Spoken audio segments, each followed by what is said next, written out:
नमस्कार विद्यार्थी मित्रांनो, बऱ्याच ठिकाणी आपण शांतता राखा असा बोर्ड लावलेला वाचलेला असेल किंवा ज्यांना वाचता येत नाही त्यांना सांगितलेलं असतं की तुम्ही शांत राहा.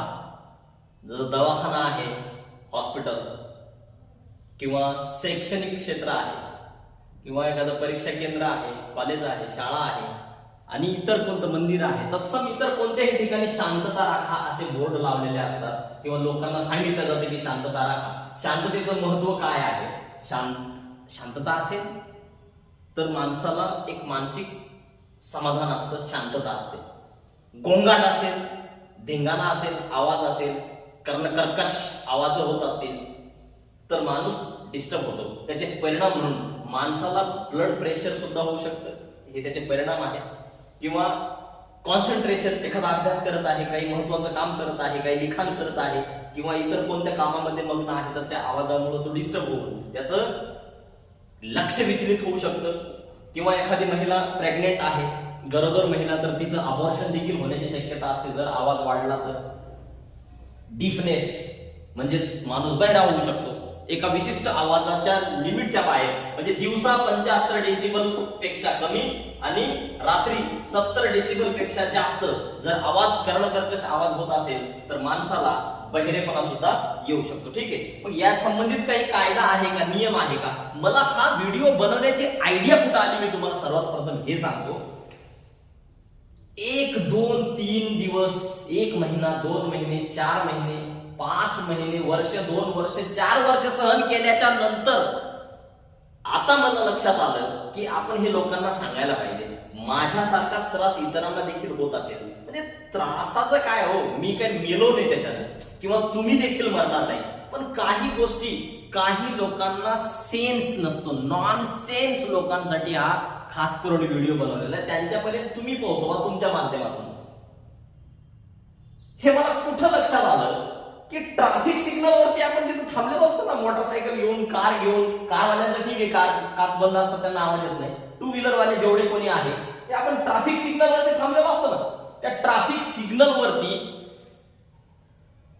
रेड सिग्नल संपून जसाच ग्रीन सिग्नल लागणार आहे, म्हणजे आता हिरवा दिवाला दाखवला की आपण पुढे जाणार आहे. म्हणजे 5, 50, 100, 200 500 ट्रॅफिक मॅनेजमेंट नुसार, शहरानुसार 1000, 500 ज्या काही गाड्या तिथं उभ्या आहेत त्यामध्ये सगळ्यात पुढे ज्याची गाडी आहे, सगळ्यात पुढे, म्हणजे इथं डेडलाईन, इथं एक लाईन असते अशी आहे ना, त्या लाईनच्या अलीकडे म्हणजे इथं लागून कोणता तरी माणूस आहे, इथं मोटरसायकल घेऊन, गाडी घेऊन उभा आहे. आता इथून त्याला सिग्नल सुटल्याच्या नंतर पुढे जायचंय. मग हे असं आता लाईन मध्ये लोक असतात, हे तुम्हाला सगळ्यांना माहिती आहे. ठीक आहे, तर हा इथून हॉर्न वाजवतो मोठमोठ्या याला, हा वाजवतो याला आणि हा याला शेवटी, म्हणजे हा पुढच्याला म्हणतो चल, सिग्नल सुटलं चल. अरे तो तिथं सतरंजी किंवा गादी टाकून झोपायला नाही आला, तो तिथं रोडवर तिथं का तर बस्तान मांडून जेवण करणार आहे का तो ट्रॅफिक वरती? तो जाणारच आहे ना तिथून, त्याला पण जायचं आहे, तुला पण जायचं आहे. तो 1 नंबर वाला जसं प्रत्येक जण या ठिकाणी सिग्नलच्या अलीकडे थांबलेला सिग्नल सुटण्याची वाट पाहतोय. कधी एकदाच सिग्नल सुटतं आणि मी वेळेवरती ऑफिसला पोहोचतो, कोर्टाला पोहोचतो किंवा माझ्या कामाच्या ठिकाणी जातो, शाळेला जातो, कॉलेजला जातो, इंटरव्ह्यूला जातो. और प्रत्येकाला तिथून जायचं आहे बाबा, तो मग कशाला हॉर्न वाजवतो त्याला? म्हणून मी इथं लिहिताना लिहिले की कोणते कायदे आवाजाशी संबंधित आहेत. आता मी जेवढा आवाज चढवून बोललो त्यासाठी मला माफ करा, कारण की मला खूप राग आलेला आहे. असं नाही, तुम्हाला पण आलेलं. ठीक आहे, लॉज आपण मानत नाही. भारतीय लोकांचं सगळ्यात मोठी शोकांतिका जर काही असेल तर आपण कायदे मानत नाही. का मानत नाही? कारण की आपल्यामध्ये ते रुजलेले नाही. इंग्लंडमध्ये तुम्हाला वारंवार शिकवलं जातं, सांगितलं जातं की अलिखित संविधान आहे. आपल्याकडे लिखित संविधान आहे. मी या व्हिडिओच्या माध्यमातून एवढं जनजागृती करणार आहे की तुम्ही कायदे मानायला शिका. बरं, कायदे मानायचं तर काय मानायचं आहे? कायदे मानण्यासाठी तुम्हाला कायदे घेऊन वाचायची गरज नाही.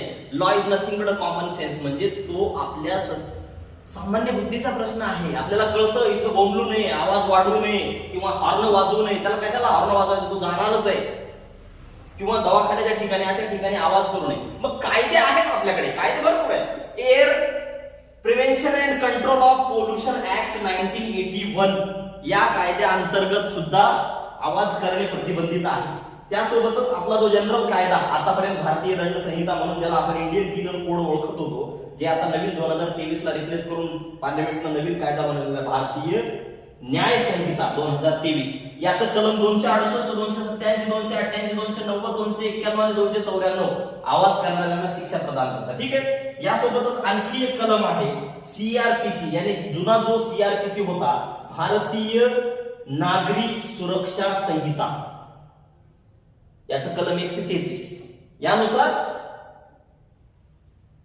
जिथे जास्त आवाज होतो तिथे 133 नुसार तलाठी म्हणजे एक्झिक्युटिव्ह मॅजिस्ट्रेट, तलाठी किंवा कलेक्टर कायदेशीर कार्यवाही करू शकतो. जसं कंपनी वगैरे असेल आणखी जास्त आवाज करत असेल, पण जिथं जिथं आवाज होतो, डीजे वाजवते कोणी, कशाला वाजवता एवढ्यानं? काय दुनियात नाही, तू पहिलाच माणूस आहे का लग्न करायला निघाला डीजे आणला गावामध्ये, तर केवढा डीजे वाजवतो? कशाला वाजवतो? तुझं लग्न झालं, तुझ्या अगोदर 1000 कोटी लोकांचे लग्न झाले, तर इथून पुढे 2000 कोटीचे होणार आहेत. कशाला बॉम्बला डीजे वाजवतो एवढ्यानं? त्याच्यामध्ये म्हातारा मेला हार्ट अटॅक नाही, एखादं बाई अबॉर्शन झाली, कशाला वाजवतो एवढा आवाज? आवाज करायची काय गरज आहे? ठीक आहे. तर हे कायदे लॉज पेक्षा तुम्ही लाज धरा, लॉज वाचण्यापेक्षा लाज धरा तुम्ही, लाज. आता हे एवढा मी शहाणपणा तुम्हाला शिकवायला कोण आहे बाबा? मी एखादा महान गुरु आहे का आत्मा आहे का? मी कोणी सामान्य माणूस आहे. मला जो त्रास झाला मी तुमच्यासोबत शेअर केला. हा व्हिडिओ देखील तुम्ही इतरांशी शेअर करा. धन्यवाद. भेटूया पुढच्या व्हिडिओमध्ये.